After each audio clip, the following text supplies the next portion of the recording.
Surprise, I'm back. Couldn't resist. I don't know, I got up and walked around and saw stuff to explore, and I'm like, I gotta do something else. Not quite ready to be done yet. So I don't know if I'll do a Bible reading or just explore. Maybe probably both if I find a good spot to do one, but just gotta get my chat set up here properly.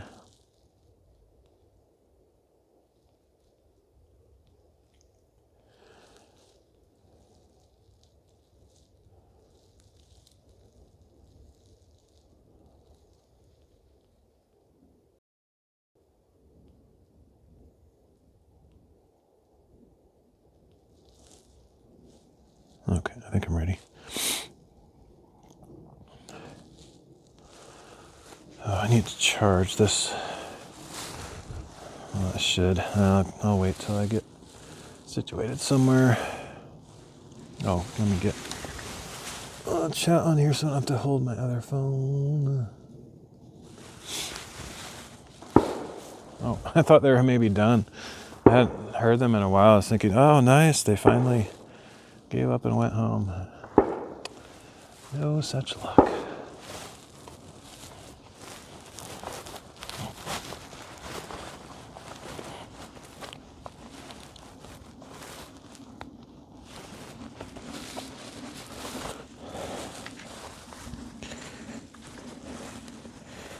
They'll probably be out, as long as I am.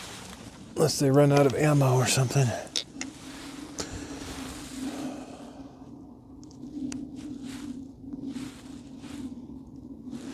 All right, so there's several places I can go to explore, and I don't even remember which places I've been in the.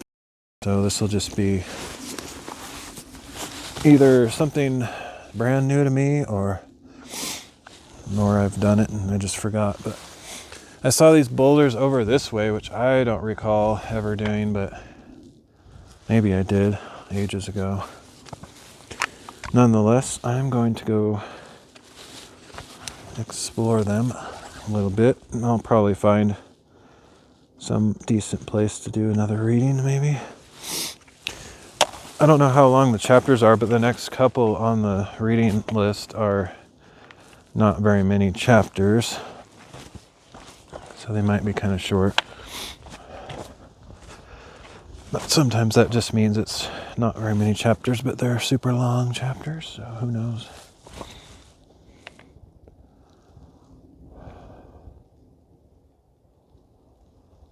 Oh, is that okay? I was checking my bit rate. Oh, that's another factor. If the signal over here is terrible, then that would have an effect on what I decide to do.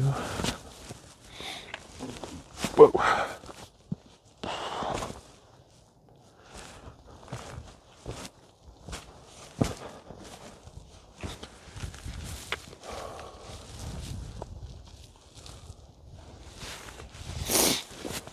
Anyway, there's this ridge of boulders, and I don't remember exploring this. I may have, but it might be kind of difficult to explore actually on the boulders. Let me see if there's a better path over. There's a bunch of bushes. They're kind of annoying to try to get through. Actually, this right here is not too bad. I'll try this route.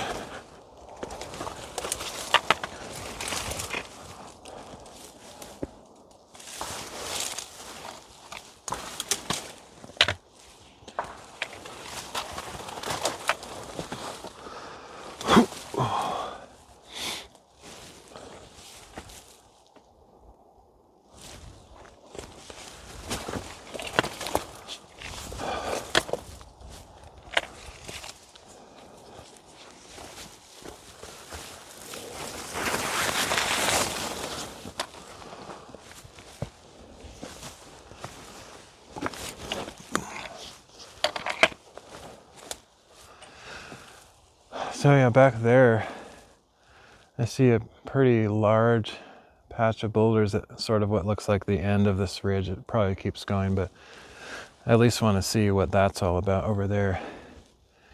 And then once I reach that, I'll decide if I keep going.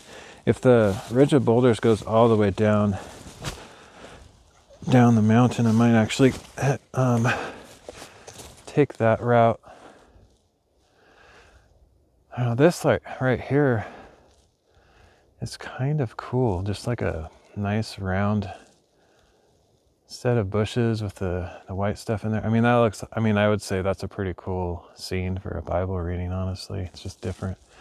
I like to get different shots, like things that I haven't duplicated already. I wonder if I should do that one.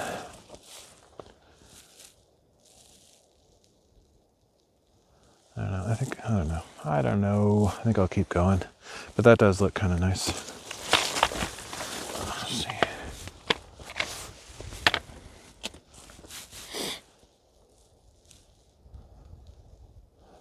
I was going to mark these. That's why I went over here, but I didn't. I don't think I did.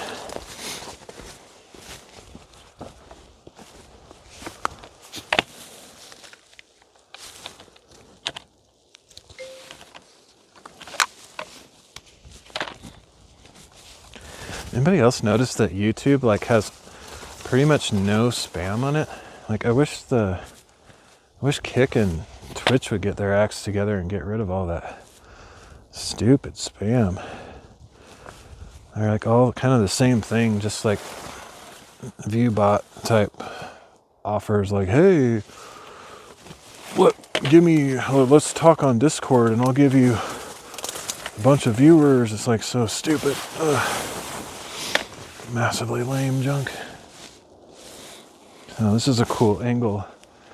Looking back at the main boulders where I was, that's like the summit of this mountain, and back that general area is where I was sitting for the last Bible reading. There's a ton of boulders here too, like just down this way there's some more that I could explore. Maybe I'll at least go over here to mark that I was here.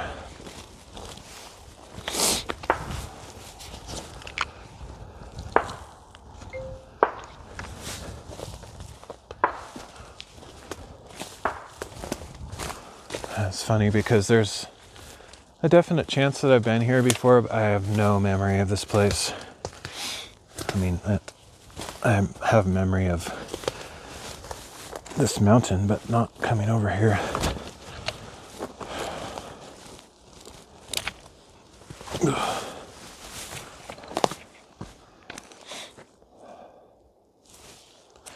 But it is possible I've done it all. I really don't think so, though.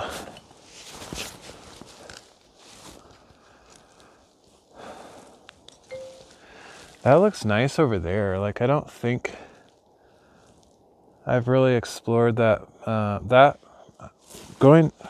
Coming down from the summit up there, there's just a slanted ramp, I guess, of boulders that just keeps going and going. I think it might go pretty much all the way down. I'm 99% sure I haven't fully explored that. And it looks like there's a bunch of cool hangout spots and views over there, just looking from this angle. So it's tempting to go that way too. Like that was my second choice. But this looked slightly more interesting just because I'm fairly sure I've never come over this way. And I've gone down that boulder area back over there a little bit at least. I just don't think I've gone all the way down.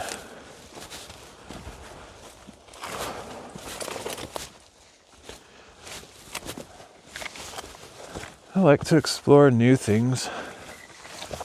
Even if it's the same place, I like to approach it from a different angle or see something slightly different.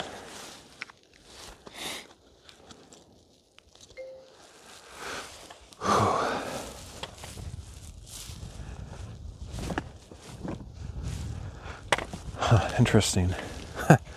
That's kind of cool. It's like a little biome or something. It's like a little hole in this rock, but it's full of water in there.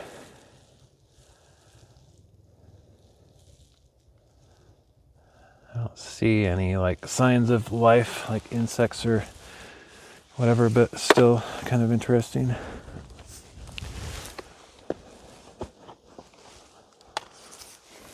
Sort of wish I didn't have my trekking pole with me. It makes it harder to climb this stuff. Ooh.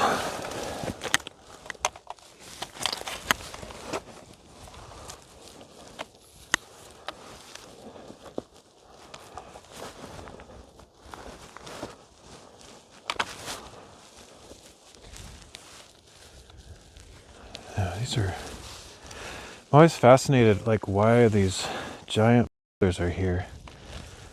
They sort of look like they came from above, you know, like... Oh, great. The signal's dying for some reason.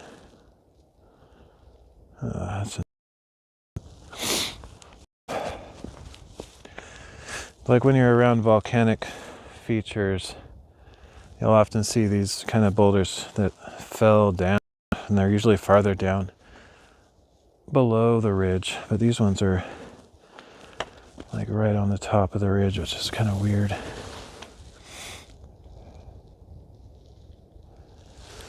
Signal is like good here, but it just like randomly drops out for like just a few seconds at a time, or a few microseconds, whatever. It's kind of annoying. So I can't promise a stable connection. If this like breaks into a million pieces of tiny segments on the replay, I'll probably delete those and re-upload my full local recording later. See how it goes. Ooh, this is kind of precarious.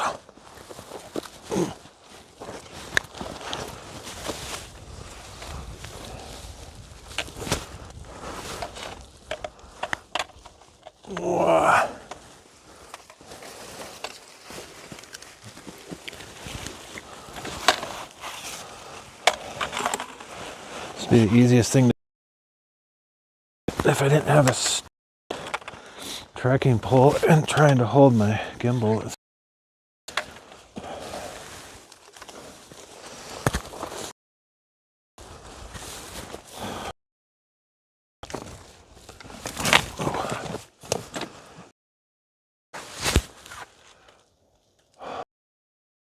Bits per second. Whatever.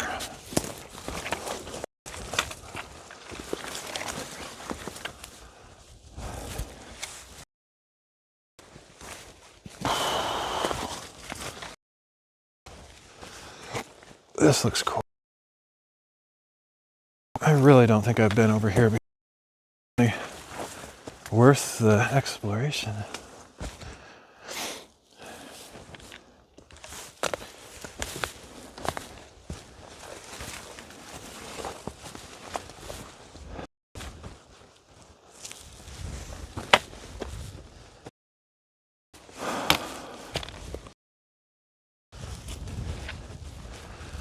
Haven't heard the guns for... Of course, they'll come back, just as I'm saying that. This is a good spot. I'll probably read here somewhere. Even just like right here would look cool, but I'm gonna go a little bit further to make sure there's not something immensely epic over here.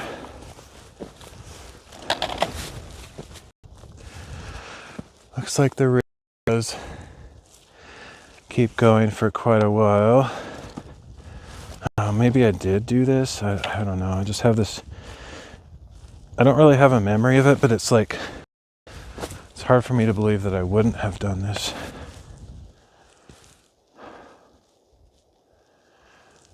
Oh, hey, 140 cats. I'm in the US. Forest looks nice, but I like thinking about how many big spiders are lurking all over. We don't have, generally speaking, we don't have giant spiders here. Like we don't have tarantulas, we don't have scorpions, or we don't even have really any big spiders to speak of. At least what I consider big spiders.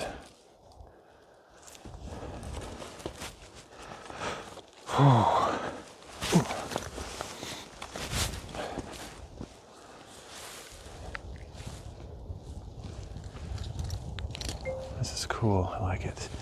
It actually looks like almost like a volcano crater, to be honest. I think it is one. I haven't really taken extreme notice to the overall shape of this mountain, but this is looking more and more like a crescent-shaped volcano crater. That's my impression right now. It seems like it keeps curving around over here.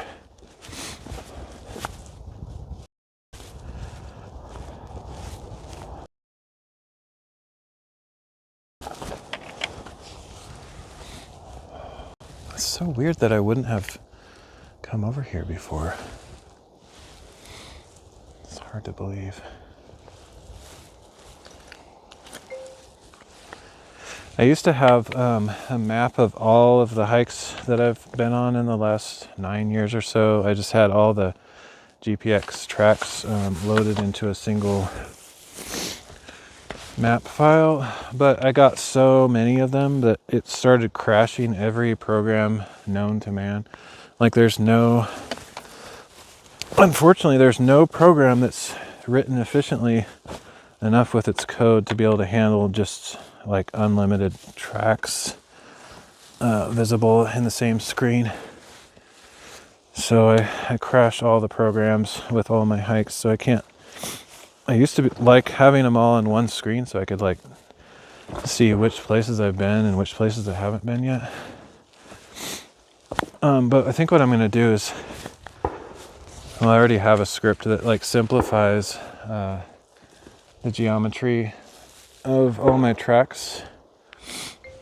So I think I'm going to run that on all my tracks so I can have less nodes on them, and they can maybe fit all in the same file again.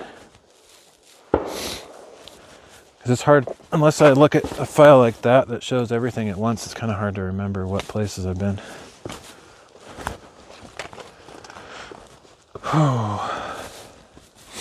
Plus it's really satisfying to have a map with like so many lines of exploration all over it.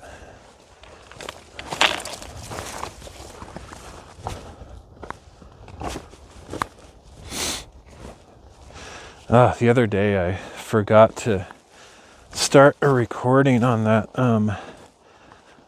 sunset live stream that I did. Just like last second. I just forgot to record it, so I hate it when I do that because I like to have historical record of all the hikes I've been on.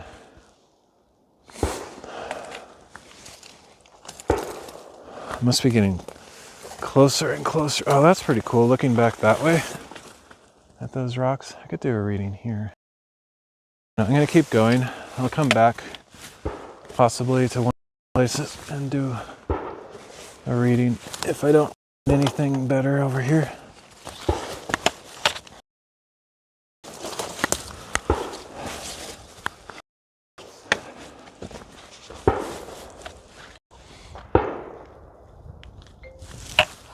Signal's breaking up again.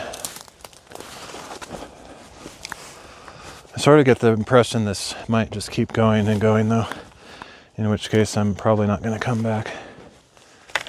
I'm just going to keep going.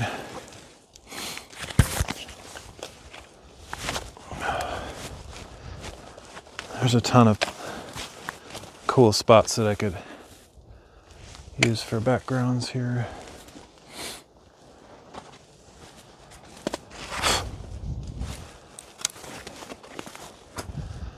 So many big boulders. Okay, I feel like there's another Yeah, I think there's something really cool over there. I can't quite see it through the trees, but I get the impression there's a really nice overlook out there on some rocks. I'm gonna head towards that. I think that might be a good spot to do a reading if it's as cool as it seems.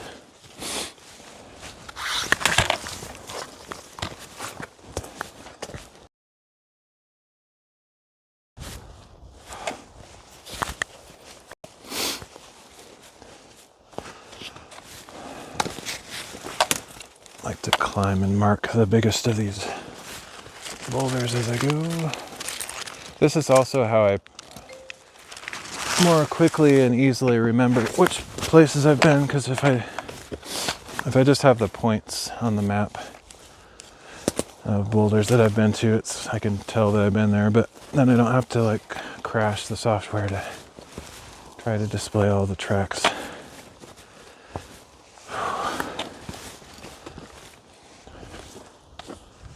This is really cool. Oh yeah, check that out. Oh man, going over there. I'm surprised that layer of fog is stuck around all day. It was there this morning, which is no surprise. Early morning fog is pretty common, but like to see it late in the day like this, that's weird. That's not very common.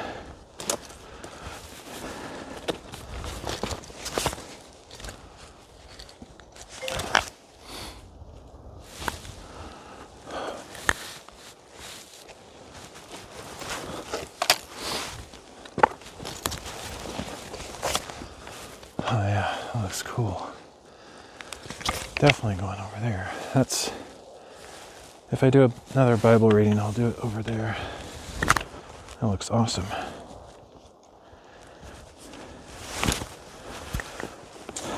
Ooh.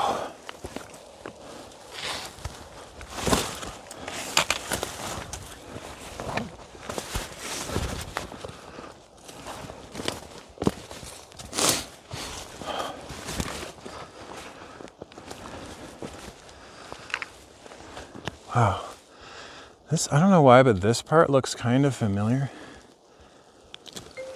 How could there's no way I could have been here and not remember this. It's way too cool to just be like, I don't know if I've been here. It's weird. My memory's crap though.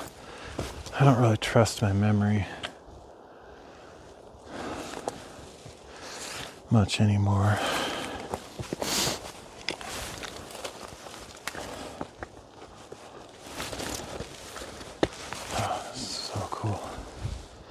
Check out that like fog like hanging out over there.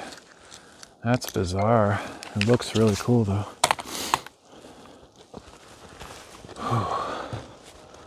Okay, this entire giant boulder is one of those surfing rocks. If I stand on it in the wrong place, I might be able to make the whole thing fall over.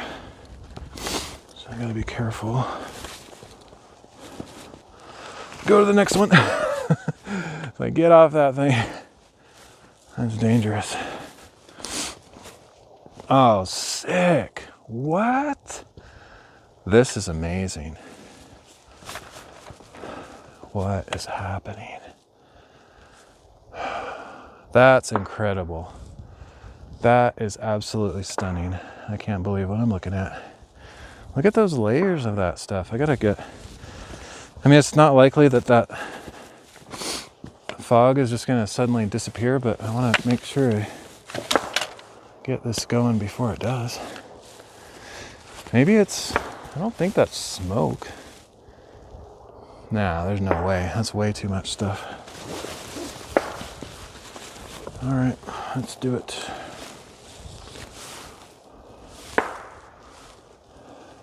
I'm super glad I came over here. This is amazing. There's no way. There is zero chance I've been here before. I wouldn't forget this. I mean, my memory sucks, but I would remember this, I'm sure.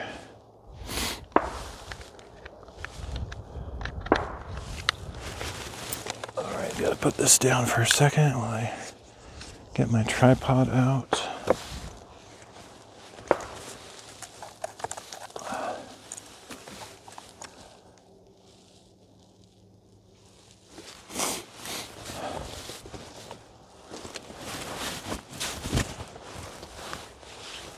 Wow. I don't even know where that is. I don't recognize that hill. I've probably been there.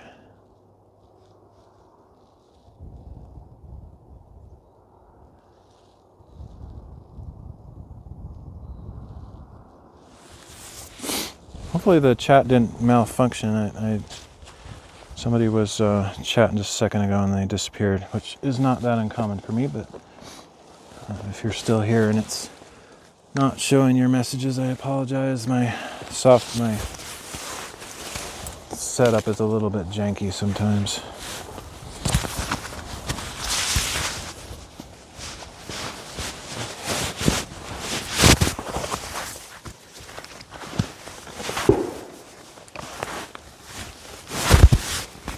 I like this place a lot. This is one of my favorite hangout spots. I say that a lot, but because I keep finding new ones. I don't know if I'll actually remember that this is here, but this is better than the main summit area. In my opinion. At least it's as cool, if not better.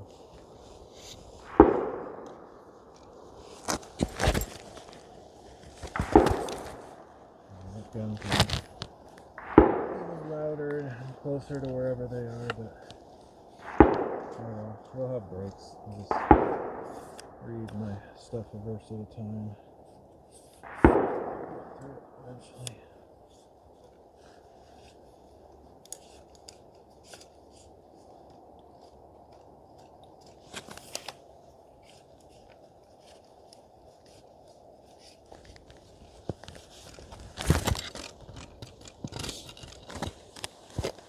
This is a very solid spot. Tons of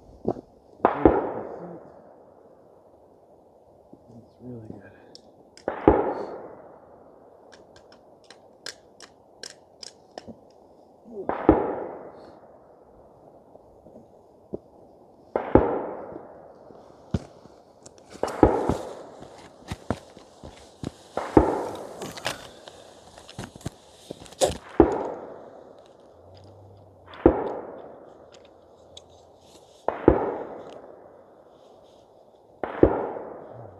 This spot. This is a unique perspective I've never seen. Like the angle of the mountains back there is quite outstanding.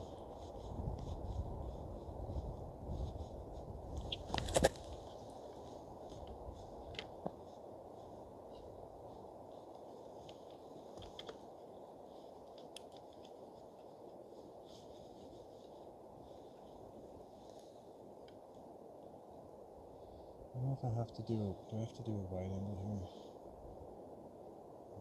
I don't really like how the wide angle looks most of the time. It's nice that it shows more stuff in the frame, but I don't really like it.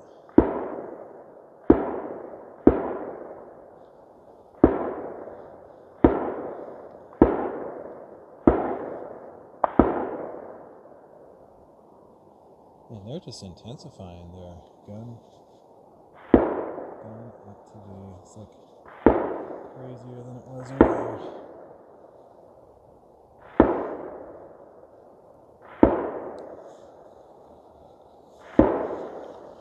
Okay.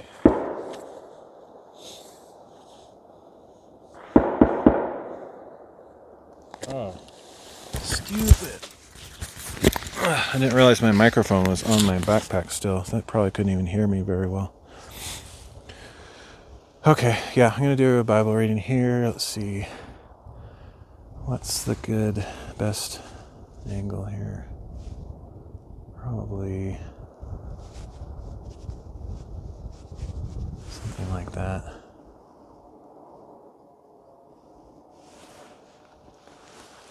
Oh, this is awesome. Ugh. I like it.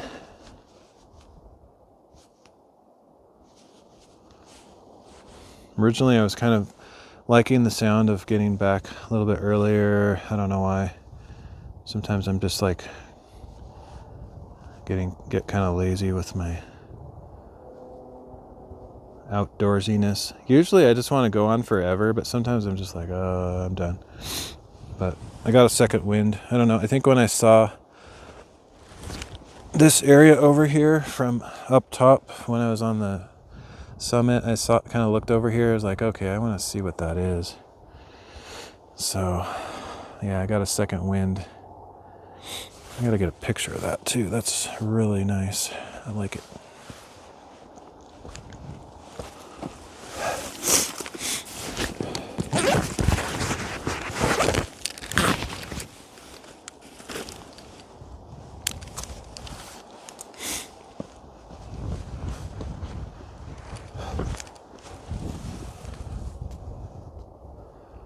That's such a cool spot.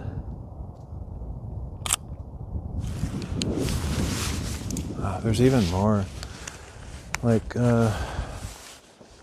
more stuff to explore beyond this, like down further and kind of going around a couple different directions. There's boulders down there.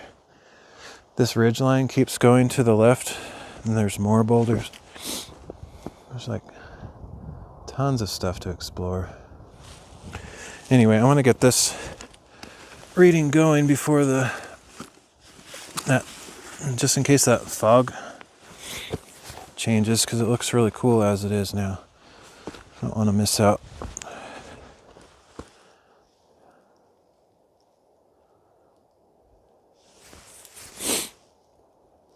Alright, I'm just going to go sit on that semi-flat area over there. Won't be that comfortable, but it's as good as I can do.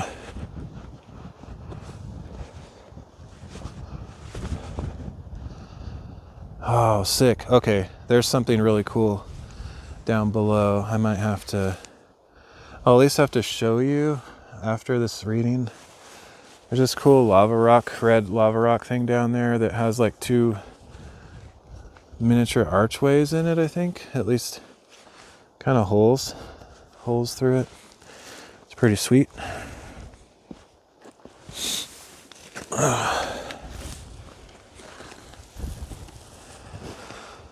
Oh man, this is very awe-inspiring, and so glad I came over here. Even though I was already having a pretty nice time. This is the icing on the cake or whatever, it's just like the cherry on top. This is the best spot.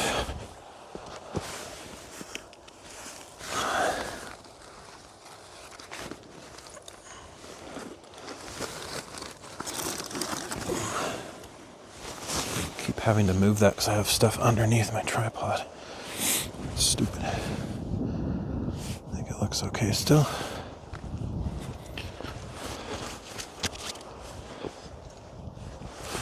Oh, I should do this more often. If I can get the exposure right. I think it looks better if I lock the exposure on a certain spot like that.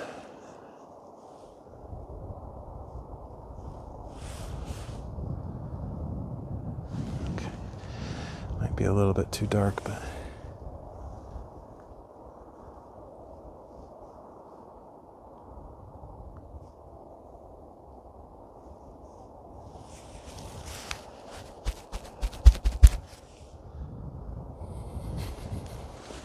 we'll go with it.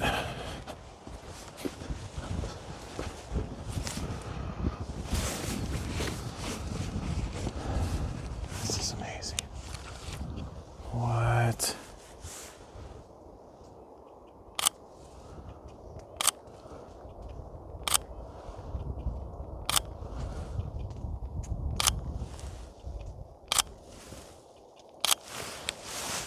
Didn't even really notice that it's kind of almost a 180 panorama. I can see mountains over there.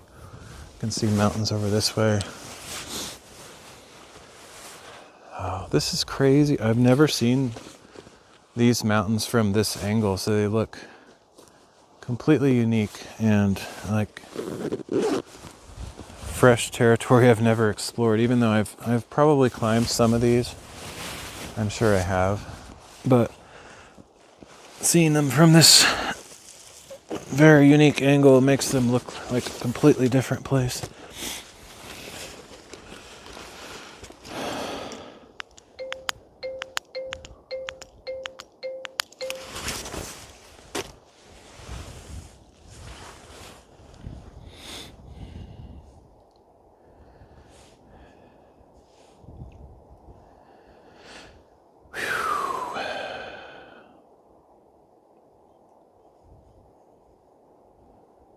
That was weird. Okay, so we got 3 chapters. I think this is right. Yeah. 1 Kings 7, 2 Chronicles 4, 2 Corinthians 5. This looks pretty short. I know it would look better if I was facing that way, but this rock is not angled the right way for that, so I am facing the way that I am facing, which is always true, I guess.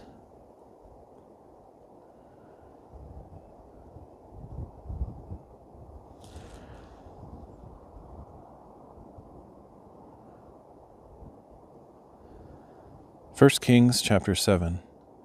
Solomon, however, took 13 years to complete the construction of his entire palace. He built the house of the forest of Lebanon, 100 cubits long, 50 cubits wide, and 30 cubits high, with 4 rows of cedar pillars supporting the cedar beams. Oh, I see a chipmunk or squirrel. He built the house of the forest of Lebanon, 100 cubits long, 50 cubits wide, and 30 cubits high, with 4 rows of cedar pillars supporting the cedar beams. The house was roofed with cedar above the beams that rested on the pillars, 45 beams, 15 per row. There were 3 rows of high windows facing one another in 3 tiers. All the doorways had rectangular frames, with the openings facing one another in 3 tiers. Solomon made his colonnade 50 cubits long and 30 cubits wide, with a portico in front of it and a canopy with pillars in front of the portico. In addition, he built a hall for the throne, the Hall of Justice, where he was to judge.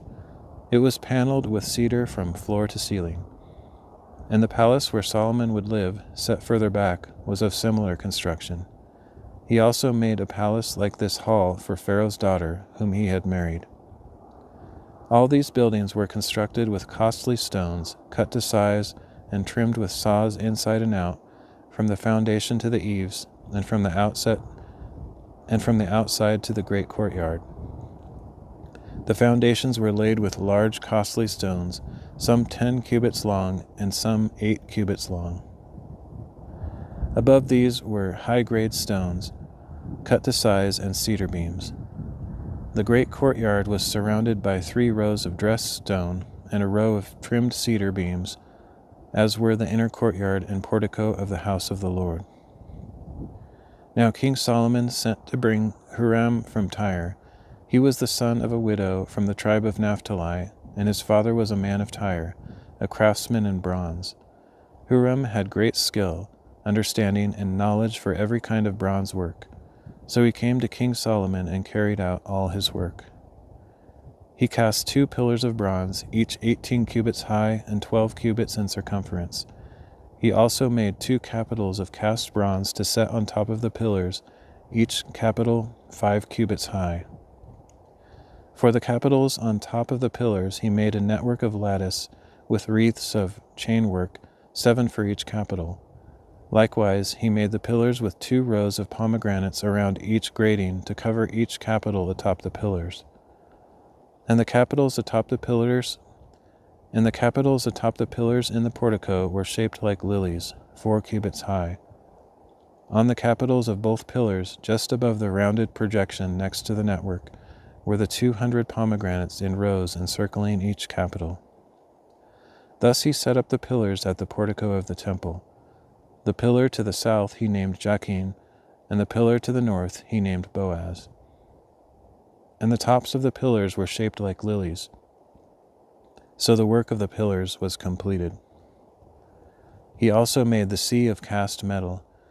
It was circular in shape, measuring 10 cubits from rim to rim, 5 cubits in height, and 30 cubits in circumference. Below the rim, ornamental buds encircled it, 10 per cubit all the way around the sea, cast in 2 rows as a part of the sea. The sea stood on 12 oxen, 3 facing north, 3 facing west, 3 facing south, and 3 facing east. The sea rested on them with all their hind quarters toward the center. It was a handbreadth thick, and its rim was fashioned like the brim of a cup, like a lily blossom. It could hold 2,000 baths. In addition, he made 10 movable stands of bronze, each 4 cubits long, 4 cubits wide, and 3 cubits high. This was the design of the stands. They had side panels attached to uprights, and on the panels between the uprights were lions, oxen, and cherubim. On the uprights was a pedestal above, and below the lions and oxen were wreaths of beveled work. Each stand had 4 bronze wheels with bronze axles and a basin resting on 4 supports, with wreaths at each side. The opening to each stand inside the crown at the top was 1 cubit deep, with a round opening like the design of a pedestal, 1.5 cubits wide. And around its opening were engravings, but the panels of the stands were square, not round. These were 4 wheels. There were 4 wheels under the panels, and the axles of the wheels were attached to the stand. Each wheel was 1.5 cubits in diameter. The wheels were made like chariot wheels. Their axles, rims, spokes, and hubs were all of cast metal. Each stand had 4 handles, 1 for each corner, projecting from the stand. At the top of each stand was a circular band 1/2 cubit high. The supports and panels were cast as a unit with the top of the stand. He engraved cherubim, lions, and palm trees on the surfaces of the supports and panels, wherever each had space, with wreaths all around. In this way he made the 10 stands, each with the same casting, dimensions, and shape. He also made 10 bronze basins, each holding 40 baths and measuring 4 cubits across, 1 basin for each of the 10 stands. He set 5 stands on the south side of the temple and 5 on the north, and he put the sea on the south side, at the southeast corner of the temple. Additionally, Huram made the pots, shovels, and sprinkling bowls. So Huram finished all the work that he had undertaken for King Solomon in the house of the Lord. The 2 pillars, the 2 bowl-shaped capitals atop the pillars, the 2 sets of network covering both bowls of the capitals atop the pillars, the 400 pomegranates for the 2 sets of network, 2 rows of pomegranates for each network covering both the bowl-shaped capitals atop the pillars, the 10 stands, the 10 basins on the stands, the sea, the 12 oxen underneath the sea, and the pots, shovels, and sprinkling bowls. All the articles that Huram made for King Solomon in the house of the Lord were made of burnished bronze. The king had them cast in clay molds in the plain of the Jordan between Succoth and Zarethan. Solomon left all these articles unweighed because there were so many. The weight of the bronze could not be determined. Solomon also made all the furnishings for the house of the Lord.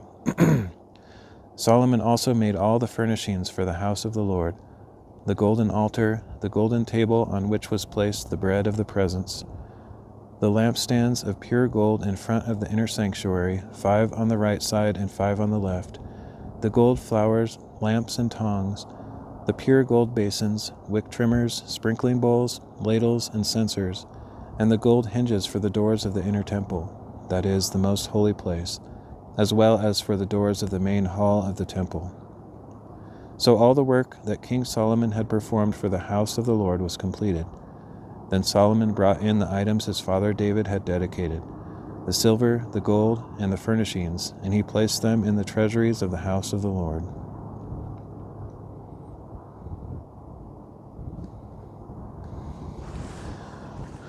It's hard for me to picture all that. I mean, I know there's been some pretty good 3D illustrations and other kinds of illustrations online, but man, I can sort of imagine some aspects of it. It just sounds almost otherworldly. It'd be pretty cool to be able to see it.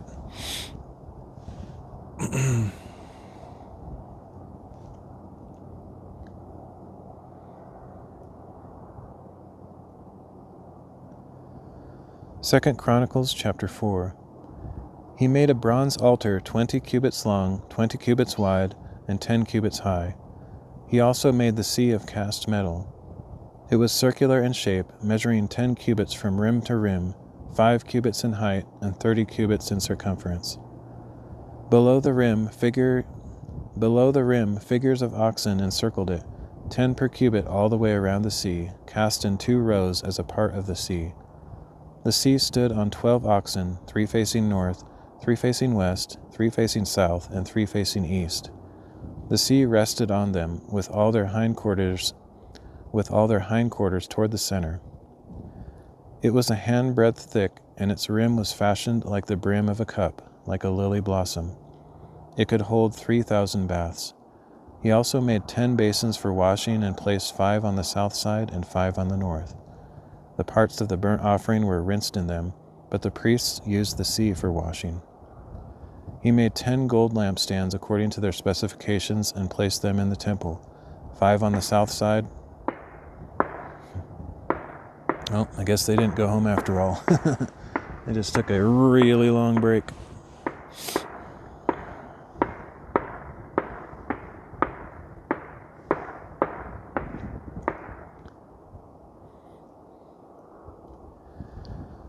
He made 10 gold lampstands according to their specifications and placed them in the temple, 5 on the south side and 5 on the north. Additionally, he made 10 tables and placed them in the temple, 5 on the south side and 5 on the north. He also made 100 gold bowls. He made the courtyard of the priests and the large court with its doors, and he overlaid the doors with bronze. He put the sea on the south side at the southeast corner. Additionally, Huram made the pots, shovels, and sprinkling bowls. So Huram finished the work that he had undertaken for King Solomon in the house of God. The 2 pillars, the 2 bowl-shaped capitals atop the pillars, the 2 sets of network covering both bowls of the capitals atop the pillars, the 400 pomegranates for the 2 sets of network, 2 rows of pomegranates for each network covering both the bowl-shaped capitals atop the pillars, the stands, the basins on the stands, the sea, the 12 oxen underneath the sea, and the pots, shovels, meat forks, and all the other articles. All these objects that Huram-Abi made for King Solomon for the house of the Lord were of polished bronze. The king had them cast in clay molds in the plain of the Jordan between Succoth and Zeredah. Solomon made all these articles in such great abundance that the weight of the bronze could not be determined. Solomon also made all the furnishings for the house of God, the golden altar, the tables on which was placed the bread of the presence, the lampstands of pure gold and their lamps, to burn in front of the inner sanctuary as prescribed. The flowers, lamps, and tongs of gold, of purest gold, the wick trimmers, sprinkling bowls, ladles, and censers of purest gold, and the gold doors of the temple, the inner doors to the most holy place, as well as the doors of the main hall.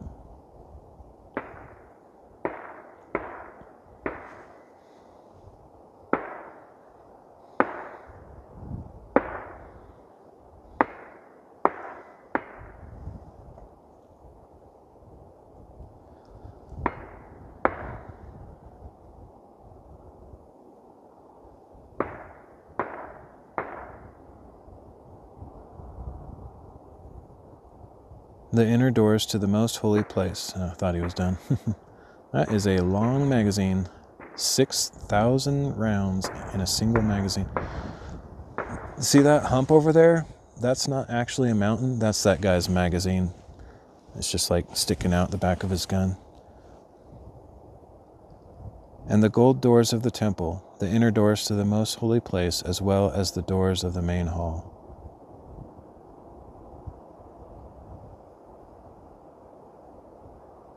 I try to leave at least 2 seconds of silence at the end of my chapters. That's why I had to read that part again. Oh, I forgot to. Let's do it again. I always change the slide also. The inner doors to the most holy place, as well as the doors of the main hall.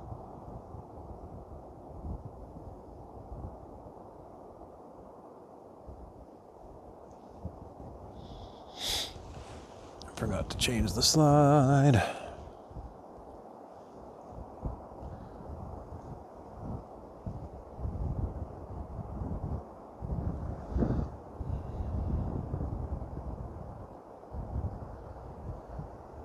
Second Corinthians chapter 5. Now we know that if the earthly tent we live in is dismantled, we have a building from God, an eternal house in heaven, not built by human hands. For in this tent we groan, longing to be clothed with our heavenly dwelling. Because when we are clothed, we will not be found naked. So while we are in this tent, we groan under our burdens, because we do not wish to be unclothed, but clothed, so that our mortality may be swallowed up by life. And God has prepared us for this very purpose, and has given us the Spirit as a pledge of what is to come. Therefore we are always confident, although we know that while we are at home in the body, we are away from the Lord. For we walk by faith, not by sight. We are confident then, and would prefer to be away from the body and at home with the Lord. So we aspire to please Him, whether we are here in this body or away from it. For we must all appear before the judgment seat of Christ, that each one may receive his due for the things done in the body, whether good or bad. Therefore, since we know what it means to fear the Lord, we try to persuade men. What we are is clear to God, and I hope it is clear to your conscience as well. We are not commending ourselves to you again. Instead, we are giving you an occasion to be proud of us, so that you can answer those who take pride in appearances rather than in the heart. If we are out of our mind, it is for God. If we are of sound mind, it is for you. For Christ's love compels us, because we are convinced that one died for all, therefore all died. And He died for all, that those who live should no longer live for themselves, but for Him who died for them and was raised again. So from now on we regard no one according to the flesh. Although we once regarded Christ in this way, we do so no longer. Therefore, if anyone is in Christ, he is a new creation. The old has passed away. Behold, the new has come.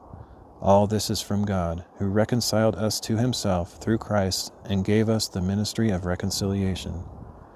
That God was reconciling the world to Himself in Christ, not counting men's trespasses against them, and He has committed to us the message of reconciliation. Therefore we are ambassadors for Christ, as though God were making His appeal through us. We implore you on behalf of Christ, be reconciled to God. God made Him who knew no sin to be sin on our behalf, so that in Him we might become the righteousness of God.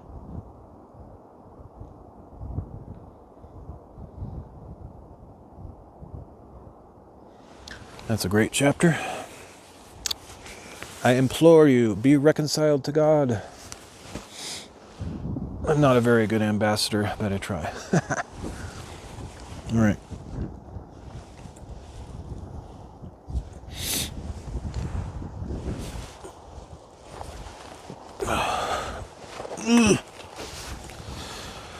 Finish that reading. I don't know if I'll do another or not, but I kind of wanted to at least show that little rock formation down there. It looks kind of interesting. There's another reading. The next one is only 3 chapters too, so I'm sort of tempted to try to finish that one. Looks like the first chapter is pretty long, but the rest are not that long. I don't know if I can get down there, but I could try to do a reading in front of that rock formation. Might be kind of challenging to get down there. I need another drink. I'm getting kind of parched.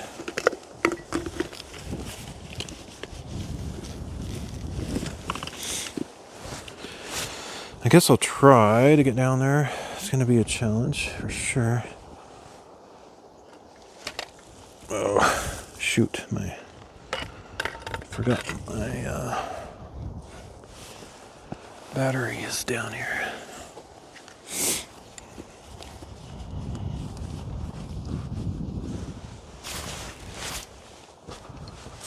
Oh, that was close. I was not paying attention.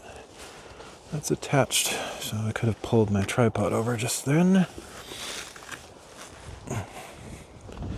Hopefully that's stable enough. I just need to come over here and grab this stuff.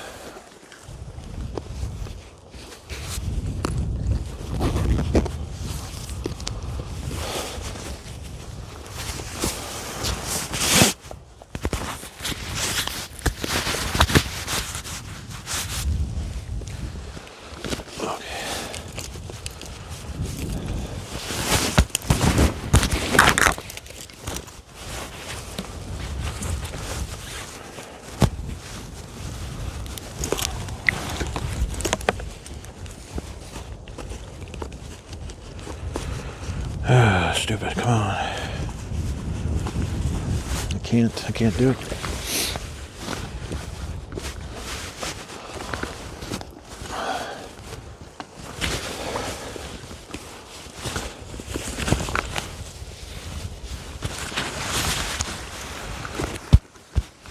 All right. I'm gonna try to take this down there. It's gonna be a challenge, but we'll see.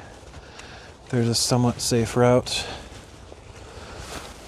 It wouldn't be that hard to climb down there normally, but if I have to carry this whole tripod setup, it could be a little challenging. Anyway, there's the...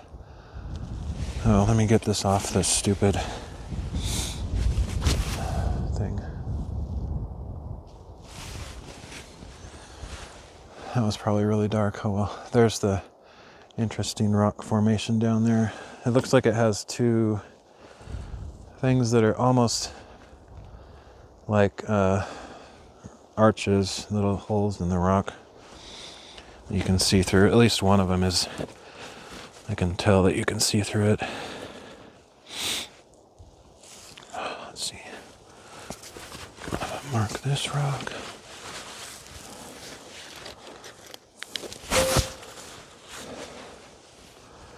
Oh, this is really challenging to try to get down this without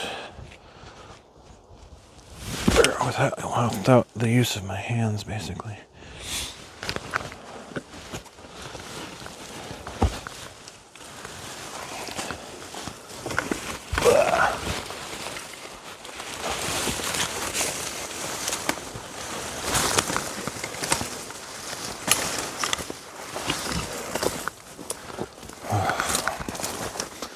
That kind of sucked.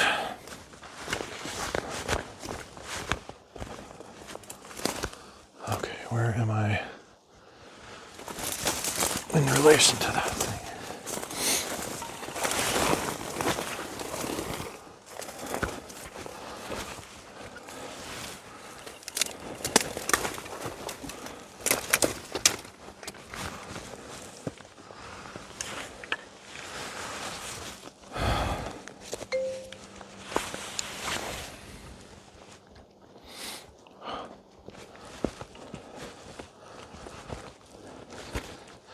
Sketch factor of some number. I don't know how high, but definitely sketchy doing this, carrying this tripod. Let's see, I need to get down from this rock somehow.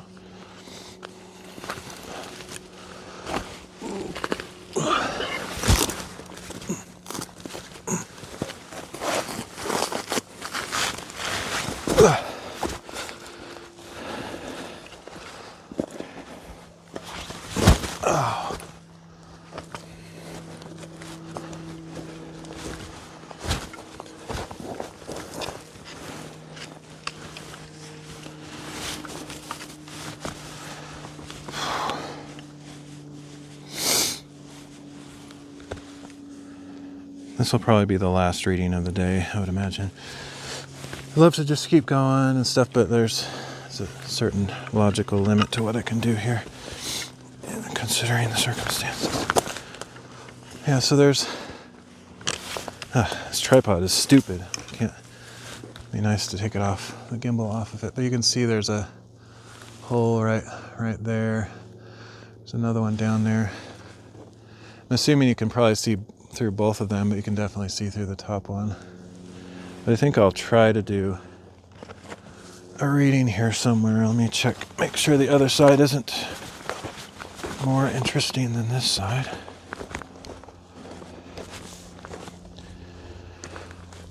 I don't know. Probably both are interesting, but this, for some reason, this side is red and that side is gray, which is kind of weird. I like that this is red, so I think I'll do this side.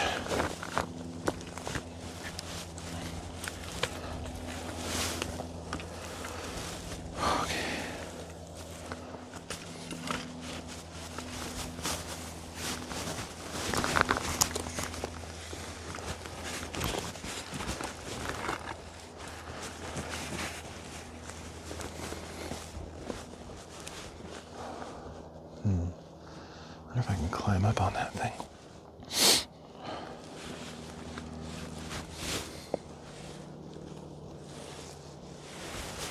Let's go over here.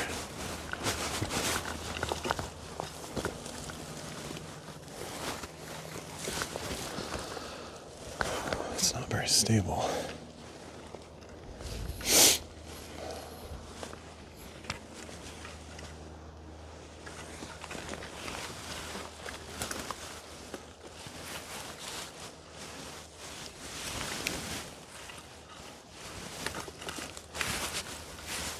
Trying to find a stable piece of ground I can put my tripod. It's like very slanted and crumbly here. I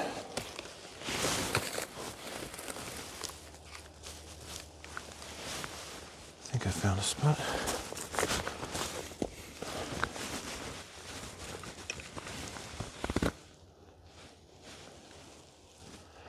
I have to check that Allen wrench thing. Allen key, whatever you call it, on my tripod when I get home.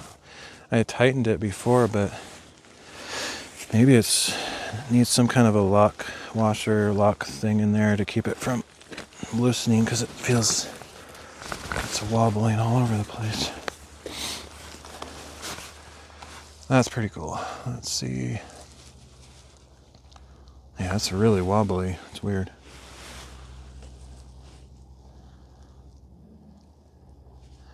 I wonder if this is one of those rare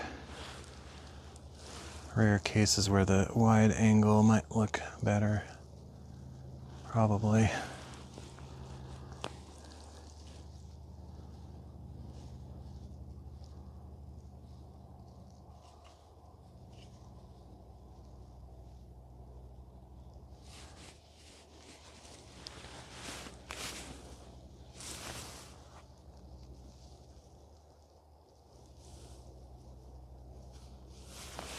Okay, yeah, this will be my last reading. I'll try to find somewhere to sit on top of those rocks, even though it's not the safest place to be.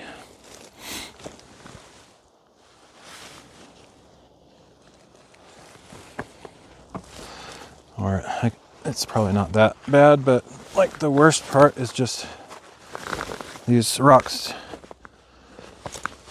don't look like they have any flat area. So it'll probably be extremely uncomfortable. Ugh. Forgot to test this thing.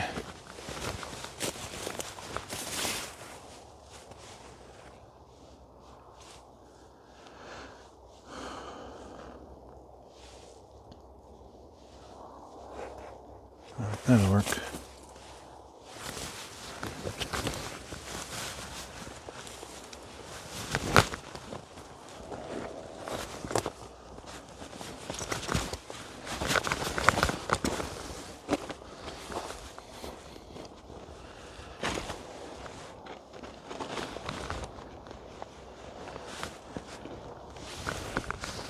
Oh, need my gloves. This stuff is really sharp, which also means extremely uncomfortable to sit on.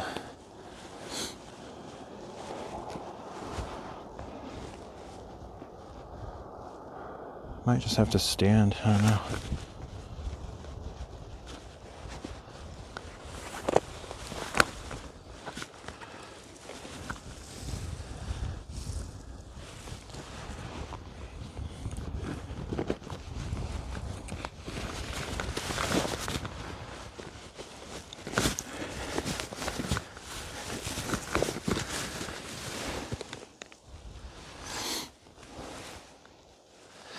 I'll probably just stand. It's pretty not comfortable, I don't think. Well, actually, right here has some potential. It's definitely going to hurt my butt, but there's sort of almost a natural chair there. As long as this piece doesn't move, that's pretty solid. That can move, but it's mainly this back one because I'm going to use it as a backrest. This looks pretty good. Pretty decent shape for a chair, but these rocks are pretty awful. So I'll try to get this reading done as quickly as I can.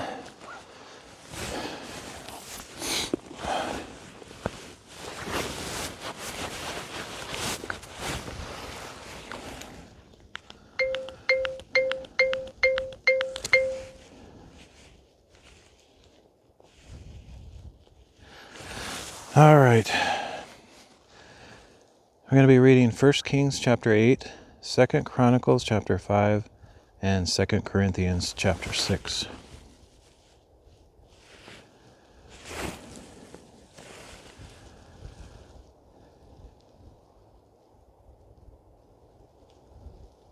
First Kings chapter 8.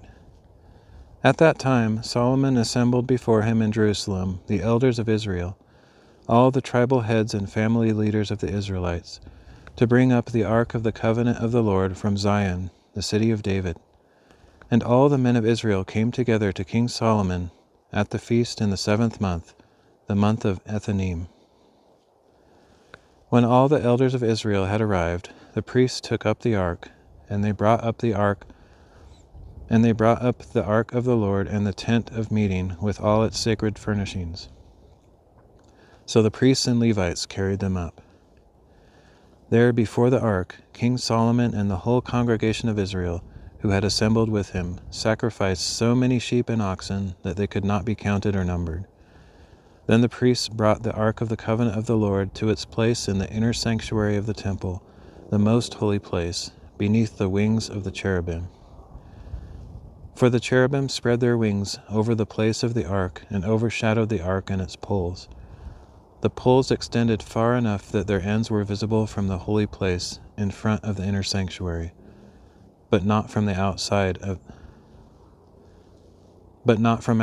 holy place, and they are there to this day. There was nothing in the ark except the 2 stone tablets that Moses had placed in it at Horeb, where the Lord had made a covenant with the Israelites after they had come out of the land of Egypt. And when the priests came out of the holy place, the cloud filled the house of the Lord, so that the priests could not stand there to minister because of the cloud. For the glory of the Lord filled the house of the Lord. Then Solomon declared, "The Lord has said that he would dwell in the thick cloud. I have indeed built you an exalted house, a place for you to dwell forever." And as the whole assembly of Israel stood there, the king turned around and blessed them all, and said, "Blessed be the Lord, the God of Israel, who has fulfilled with his own hand what he spoke with his mouth to my father David, saying, Since the day I brought my people Israel out of Egypt, I have not chosen a city from any tribe of Israel in which to build a house so that my name would be there. But I have chosen David to be over my people Israel. Now it was in the heart of my father David to build a house for the name of the Lord, the God of Israel. But the Lord said to my father David, Since it was in your heart to build a house for my name, you have done well to have this in your heart. Nevertheless, you are not the one to build it, but your son, your own offspring, will build the house for my name. Now the Lord has fulfilled the word that he spoke. I have succeeded my father David, and I sit on the throne of Israel, as the Lord promised. I have built the house for the name of the Lord, the God of Israel. And there I have provided a place for the ark, which contains the covenant of the Lord that he made with our fathers when he brought them out of the land of Egypt.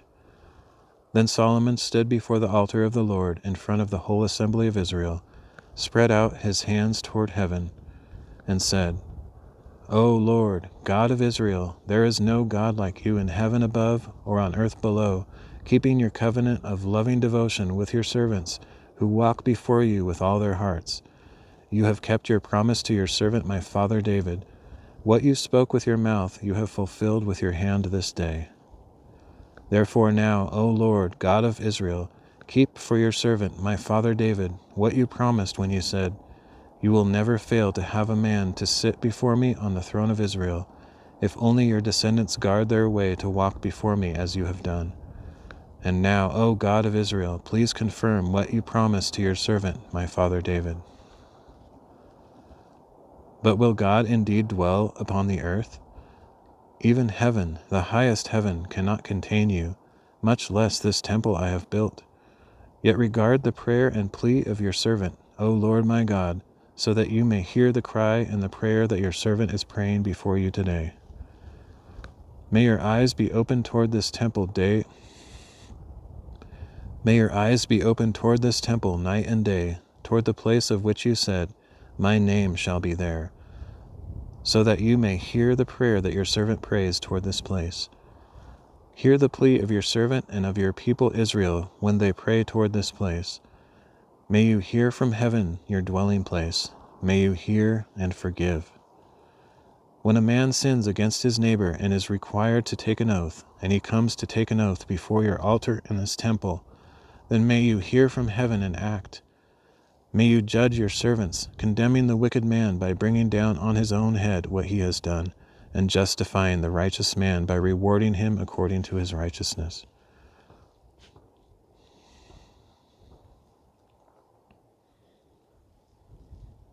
When your people Israel are defeated before an enemy because they have sinned against you, and they return to you and confess your name, praying and pleading with you in this temple, then may you hear from heaven and forgive the sin of your people Israel.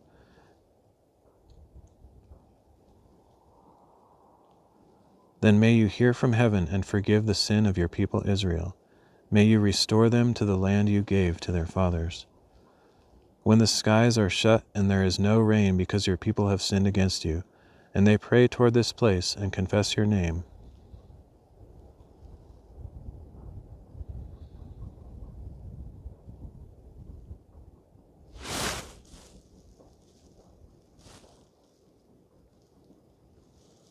weird noise.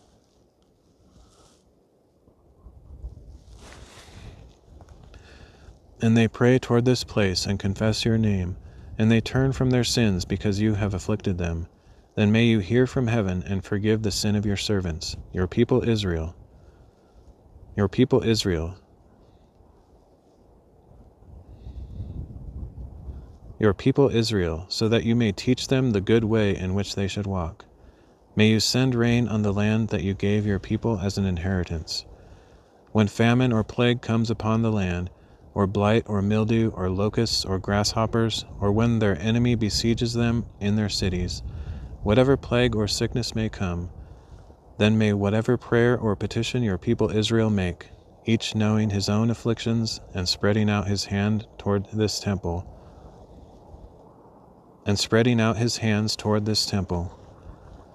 be heard by you from heaven, your dwelling place. And may you forgive and act, and repay each man according to all his ways, since you know his heart. There's a lot of guns going off, so I'm trying to repeat it till I get a clean reading. Since you know his heart, for you alone know the hearts of all men, so that they may fear you all the days they live in the land that you gave to our fathers. And as for the foreigner who is not of your people Israel, but has come from a distant land because of your name, for they will hear of your great name and mighty hand and outstretched arm, when he comes and prays toward this temple, then may you hear from heaven, your dwelling place, and do according to all for which the foreigner calls to you. Then all the peoples of the earth will know your name and fear you, as do your people Israel, and they will know that this house I have built is called by your name. When your people go to war against their enemies, wherever you send them, and when they pray to the Lord in the direction of the city you have chosen, and the house I have built for your name, then may you hear from heaven their prayer and their plea, and may you uphold their cause. When they sin against you, for there is no one who does not sin, and you become angry with them and deliver them to an enemy who takes them as captives to his own land, whether far or near. And when they come to their senses in the land to which they were taken, and they repent and plead with you in the land of their captors, saying, We have sinned and done wrong, we have acted wickedly, and when they return to you with all their heart and soul in the land of the enemies who took them captive, and when they pray to you in the direction of the land that you gave to their fathers, the city you have chosen, and the house I have built for your name, then may you hear from heaven, your dwelling place, their prayer and petition, and may you uphold their cause. May you forgive your people who have sinned against you, and all the transgressions they have committed against you, and may you grant them compassion in the eyes of their captors, to show them mercy. For they are your people and your inheritance. You brought them out of Egypt, out of the furnace for iron. May your eyes be open to the pleas of your servant and of your people Israel, and may you listen to them whenever they call to you. For you, O Lord God, as your inheritance, have set them apart from all the peoples of the earth, as you spoke through your servant Moses when you brought our fathers out of Egypt. Now, when Solomon had finished praying this entire prayer and petition to the Lord, he got up before the altar of the Lord, where he had been kneeling with his hands spread out toward heaven. And he stood and blessed the whole assembly of Israel in a loud voice, saying, Blessed be the Lord, who has given rest to his people Israel according to all that he promised. Not one word has failed of all the good promises he made through his servant Moses. May the Lord our God be with us, as he was with our fathers. May he never leave us nor forsake us. May he incline our hearts to himself, to walk in all his ways, and to keep the commandments and statutes and ordinances he commanded our fathers. And may these words with which I have made my petition before the Lord be near to the Lord our God day and night, so that he may uphold the cause of his servant and of his people Israel as each day requires, so that all the peoples of the earth may know that the Lord is God, there is no other. So let your heart be fully devoted to the Lord our God, as it is this day, to walk in his statutes and to keep his commandments. Then the king and all Israel with him offered sacrifices before the Lord. And Solomon offered as peace offerings to the Lord 22,000 oxen and 120,000 sheep. So the king and all the Israelites dedicated the house of the Lord.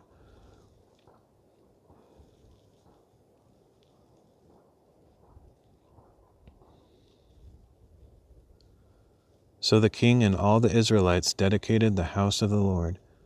On that same day the king There's massive gunfire now. Guess they reloaded.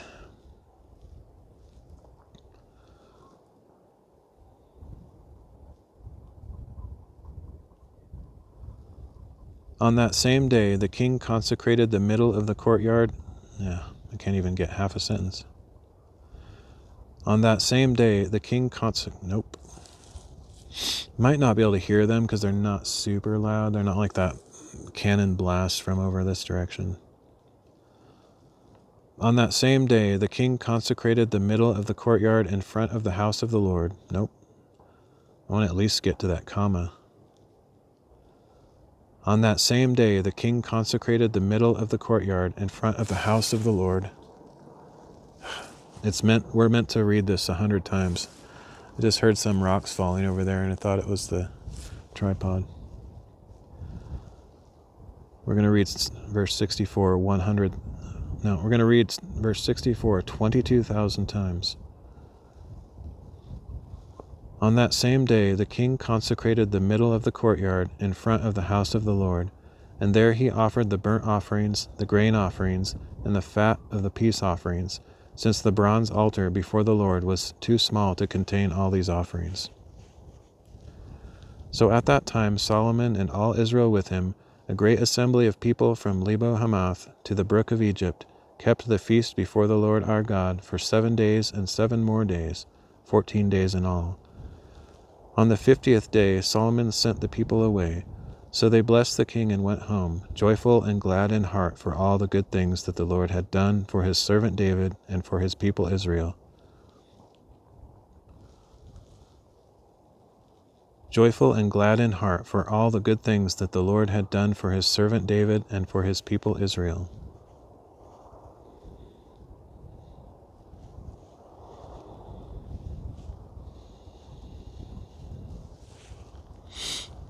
I don't know if I can finish this reading with all those guns popping off.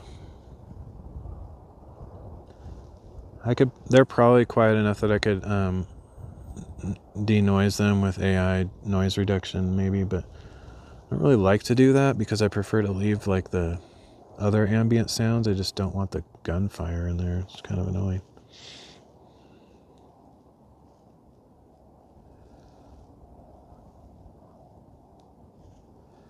Second Chronicles chapter 5.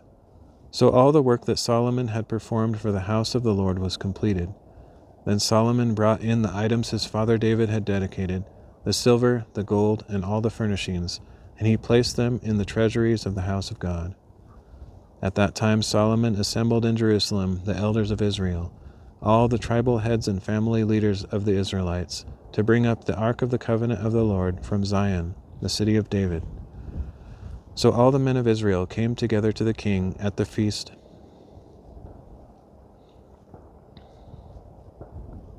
Now it's a bigger gun. I definitely have to wait for that. Can hear that for sure. So all the men of Israel came together to the king at the feast in the 7th month. When all the elders of Israel had arrived, the Levites took up the ark, and they brought up the ark and the tent of meeting with all its sacred furnishings. The Levitical priests carried them up.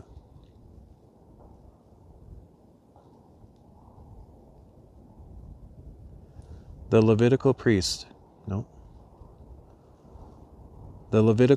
carried, they don't want me to say this verse.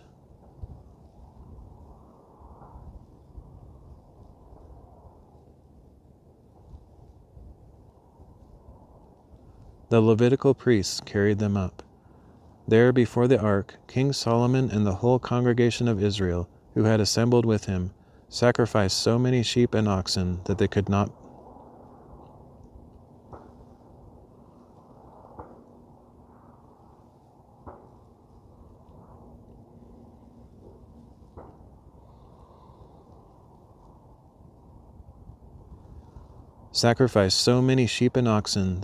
be counted or numbered. Then the priests brought the ark of the covenant of the Lord to its place in the inner sanctuary of the temple, the most holy place, beneath the wings of the cherubim. For the cherubim spread their wings over the place of the ark and overshadowed the ark and its poles. The poles of the ark extended far enough that their ends were visible from in front of the inner sanctuary, but not from outside the holy place, and they are there to this day. There was nothing in the ark except the 2 tablets that Moses had placed in it at Horeb, where the Lord had made a covenant with the Israelites after they had come out of Egypt. Now all the priests who were present had consecrated themselves, regardless of their divisions. And when the priests came out of the holy place, all the Levitical singers, Asaph, Heman, Jeduthun, and their sons and relatives, stood on the east side of the altar, dressed in fine linen and playing cymbals, harps, and lyres, accompanied by 120 priests sounding trumpets. The trumpeters and singers joined together to praise and thank the Lord with one voice. They lifted up their voices, accompanied by trumpets, cymbals, and musical instruments, in praise to the Lord. For he is good, his loving devotion endures forever. And the temple, the house of the Lord, was filled with a cloud, so that the priests could not stand there to minister because of the cloud. For the glory of the Lord filled the house of God.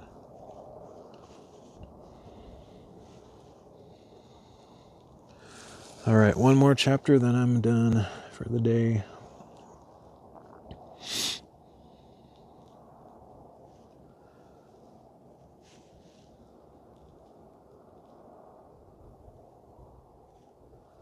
Second Corinthians chapter 6.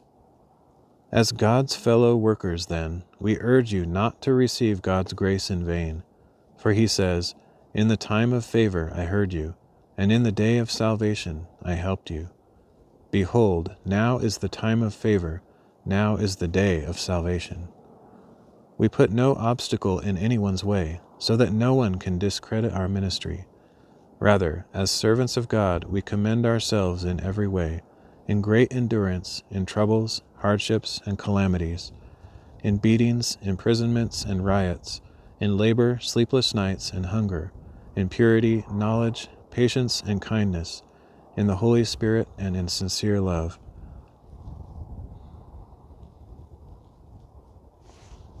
I have to refresh the browser, not working.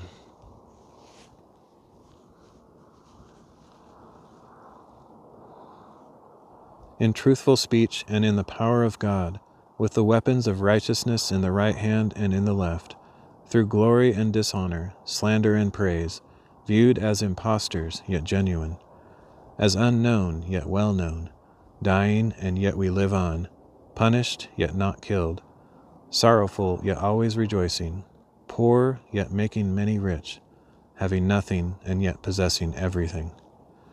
We have spoken freely to you, Corinthians. Our hearts are open wide. It is not our affection, but yours, that is restrained. As a fair exchange, I ask you as my children, open wide your hearts also. Do not be unequally yoked with unbelievers, for what partnership can righteousness have with wickedness? Or what fellowship does light have with darkness? What harmony is there between Christ and Belial? Or what does a believer have in common with an unbeliever? What agreement can exist between the temple of God and idols? For we are the temple of the living God. As God has said, I will dwell with them and walk among them, and I will be their God, and they will be my people. Therefore come out from among them and be separate, says the Lord. Touch no unclean thing, and I will receive you. And I will be a father to you, and you will be my sons and daughters, says the Lord Almighty.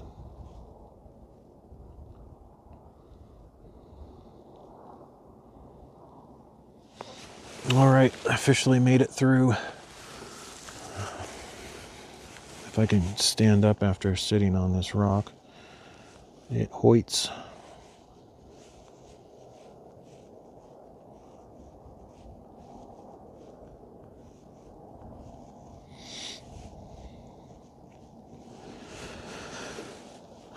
Okay, well, I didn't quite get 2 weeks done or anything, but I think I got maybe 8 days done, which is, it's pretty good. Ow. Okay, I'm not going to look at chat for a second, as if somebody's going to say something. Ugh. Oh.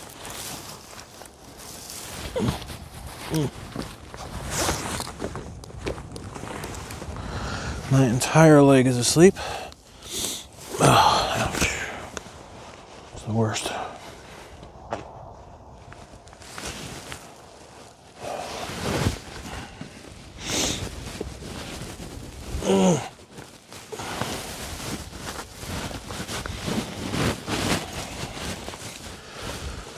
Oh, that was fun. What a fun day. I'm really glad I came here in particular. This is really cool find. Woo. Oh, I should at least, I don't remember if I did the 7-button press thing here. Probably did, but I don't remember. That would be a real shame if I didn't. I guess if I do it twice, it's better than doing it not at all.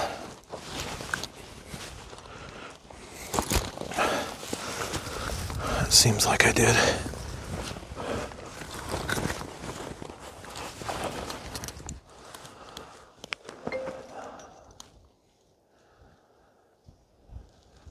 This is an amazing spot. It's crazy. I like it a lot.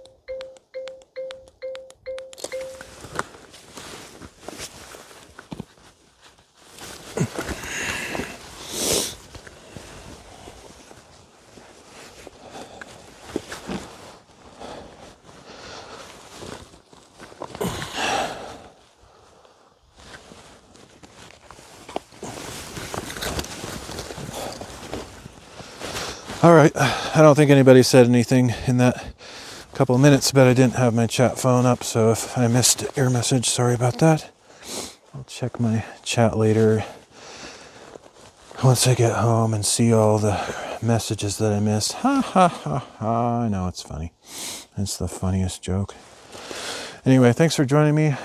Hope you enjoyed the scenery, and I don't know when the next time I'll get out. I think it's supposed to be kind of rainy. That's why I wanted to get out today while I had the chance. I'm really glad I did. Conditions are really cool. Just that misty stuff kind of enhances the view even more. Glad I got to see that. So I will catch you all next time. Later.